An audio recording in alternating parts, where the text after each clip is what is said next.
Aisha's company is named Qco. Aisha's company is named Qco. That's their product kuning. They sell the product kuning. Aisha's sister, her name is Ainur. Aisha's sister, her name is Ainur. Ainur is one of the shareholders. Ainur is one of the shareholders. One day Aisha met an estate agent. One day Aisha met an estate agent. She planned to buy a land property. She planned to buy a land property. To expand her business. To expand her business. Huh.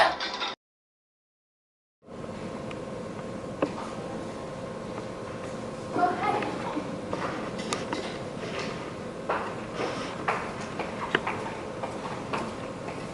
Hello. How can I help you? I'm looking for a plot of land to expand my business. Do you think you can help me to find 3 acres of land near UITM platform? Sure, follow me. I have the perfect one for you. Okay. Yeah, how about this one? I don't think I like it.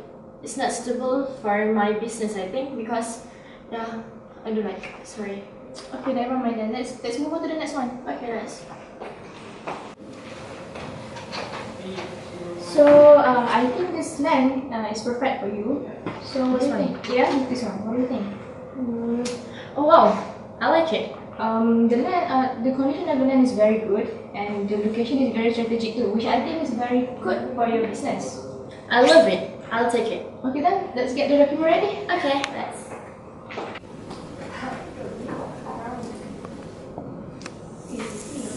Okay, please sign here, and here.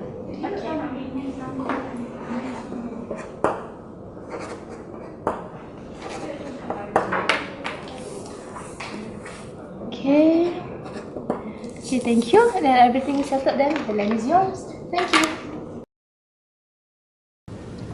According to Section 16, Subsection 5 of the Companies Act 1965, a company is considered incorporated when it receives the certificate of incorporation. When a company is incorporated, it means that it has the ability to own its own property. Even though only land is mentioned in the section, it can also mean that other properties can be owned as well. This means that the property acquired by the company is its own and not that of the members.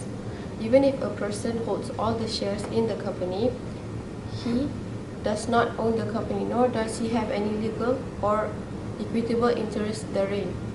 Referring to the video shown before, Aisha is the owner of Qco and holds the most share in the company. In the first scene, it shows that Aisha wanted to buy a plot of land in the name of Qco to expand her business. She became an agent for Qco, who is an artificial person, to carry out the acquisition of land. As Qco could not do it itself, this shows that a company can own a property, as a grant was issued upon the acquisition of land.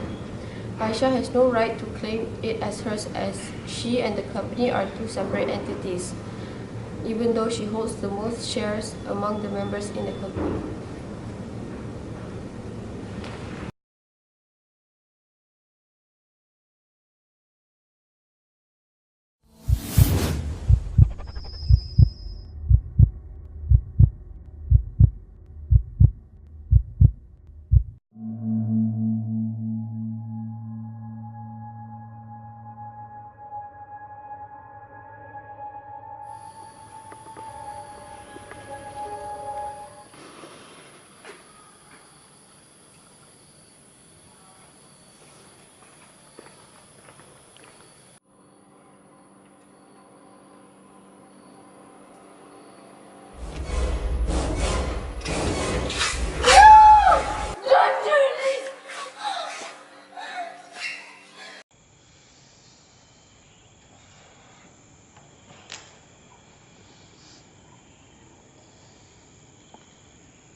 In the partnership, the death of a partner usually brings the life of the partnership to an end unless agreed otherwise.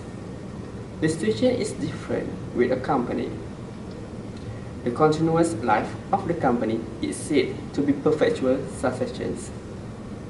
This means the life of the existence of the company is not affected by the death of a shareholder. Even if all the members and controllers of the company die or killed by the most powerful weapons or by a big wave of tsunami, the company survives and continues to exist.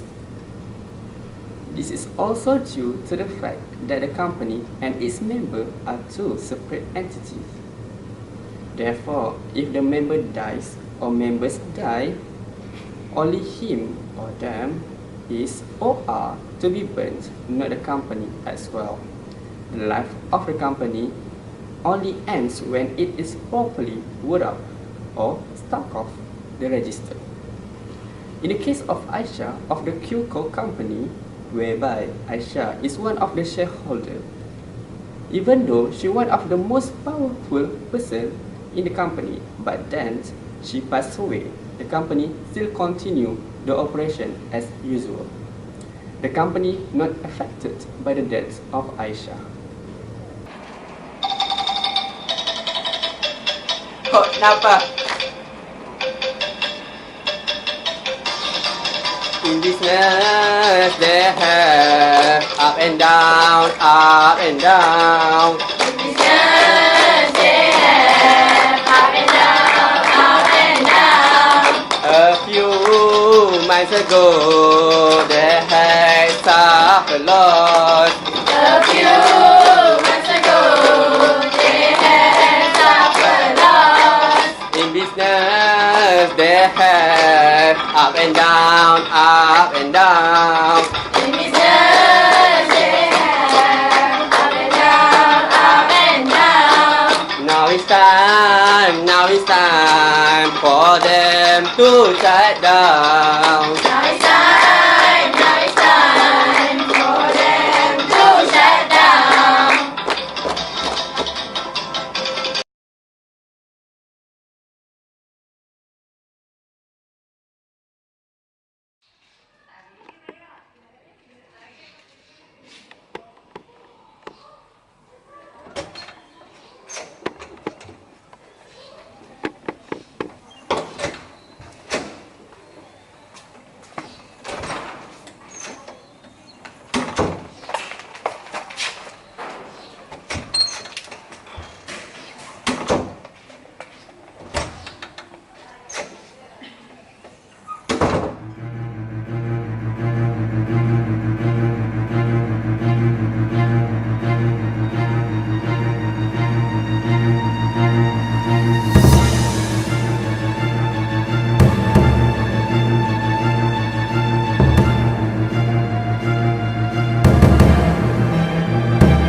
Sir, we are from the company. Okay. We would like to collect our debts from your company.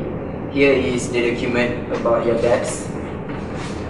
You can see, Can you give a timeline? We are now facing bankruptcy. but we already give you guys the notice about 3 months ago. By that time, you should have paid half of it. But now, we didn't get any of them. So I think it's hard for us to give you extra chance. But we have a suffer loss for the past 3 months. We don't have much money right now. Okay, you know we have crisis. We only have this. So, I don't care. I want the money right now. You both are the shareholders of the company, so you both are liable to the company. So pay up or sue. Yes, I am one of the shadow, but you cannot sue me. Then, we will see in court. Let the best man win. According to Section 16, Subsection 5, upon incorporation, the company has the ability to sue and be sued on its own name. If any person does any wrongful act or breaches any duty or contract to the company, it is for the company to take legal action to enforce the right against that person, not the members. This is called proper plaintiff. Similarly, if any company does any wrongful act or breaches of duty or contract to the person, the company itself must be sued on its own name, not on the members' name. The members cannot be sued. This is because the members cannot take legal action on behalf of the company. From the scene before, we can see that the creditors sued the shareholders because of the company is not being able to pay the outstanding debt. This cannot be done by right. This is because the members and the company are two separate bodies. You owe us a lot, so pay up. We don't owe you anything. That's right. It's not 5,000 but 5 million. It's a big amount. Settle down. I will begin by referring to 3 points which were raised in the court today. Firstly, the action brought against defendant, who does not have any liability towards the plaintiff, as the defendant and the company are two separate entities. Second, the ability of the shareholders, and third, the ability of the company to be sued. The outstanding debt, which belonged to QCO, is not a liability of the defendant, as both parties are two separate entities. As the defendant is a shareholder, she can only be made liable up to the amount of her unpaid shares, if there are any. Because the defendant has fully paid her shares, she has no liability towards the company. Even so, the actions are only taken towards the company and not the members of the company, as the company is liable for its own debts and liabilities. Therefore, plaintiff needs to sue the company instead of the members of the company. Court is dismissed. When the company is formed and registered, the company will become a separate legal entity, and the company and its members are two separate bodies. A separate legal entity is the most fundamental characteristic of registered company, which is different from company and partnership. The company itself has to settle its own debt and liability. So the creditor cannot sue the members because it can only sue the company. From the scene before, we can see that Aisha is independent from the company. She is a principal, is known as a will of incorporation, which means there is a will that separates between company and herself. Creditor cannot sue Aisha and other members for the debt and liability because the company is a separate legal entity. One of the most important advantages of incorporation is the limited liabilities of its members. A company is a separate body from its members, thus it is liable for its own debts and liability. There are 4 situations where a member could be liable to the company. First, a company limited by shares. Second, a company limited by guarantee. Third, a company limited by shares unguaranteed. And the fourth one is the unlimited company. The first one is the company limited by shares. Section 4, subsection 1 of the Companies Act 1965 defines a company limited by shares as a company formed on the principle of having the liability of its members up to the amount of unpaid shares held by them. For a company limited by shares, the members are required to contribute capital when the shares are issued. If a member is a holder of fully paid shares, he can no longer be asked to contribute more to the company. A member of a fully paid shares is not liable to the company anymore. In the scene shown before, Aino is one of the shareholders where she had fully paid her part of shares in the company. In that sense, Aino is not liable to the company when the company went bankrupt. On the other hand, the other shareholder who has not fully paid his share is liable to the company only up to the amount of unpaid shares held by him. Next is a company limited by guarantee. Section 4, subsection 1 of the Companies Act 1965 defines a company limited by guarantee as a company formed on the principle of having the liabilities of its members by the amount as the members had respectively agreed to contribute to the company. In the event of the company being wound up, the members are required to contribute to the company only by the amount they had respectively agreed to guarantee beforehand. Third one is company limited by shares and guarantee. The member not only have to contribute to the capital, the amount of unpaid of their shares, but also to contribute to the asset of the company. Upon winding up the amount that they have granted as stated in the Memorandum of Association in Section 214, Section 4, with the insertion of Section 14A of the Companies Act, no company may become a company limited by board's guarantee and share. However, such companies existing before the coming into force of the Act are not affected by the prohibition.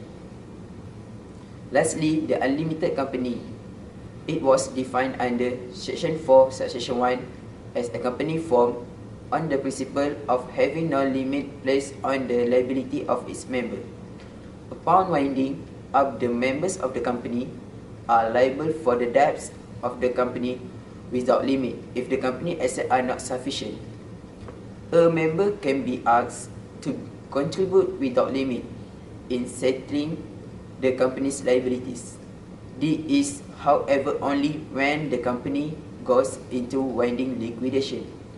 Since the company is a separate legal entity, the creditors also not have a direct cause of action against the members. They have to sue the company. If the company cannot pay, the company has to go into liquidation. At that time, only the members may be asked to contribution. Not only the members, the directors and officers of a company are also not responsible for its debts. In law, the company and its controller are also separate.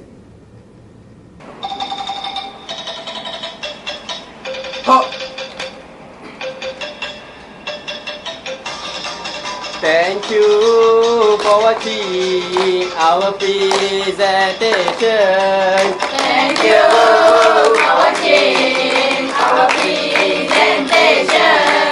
Now it's time for us to go. Now it's time for us to go. Thank you for watching our presentation. Thank you for watching our presentation.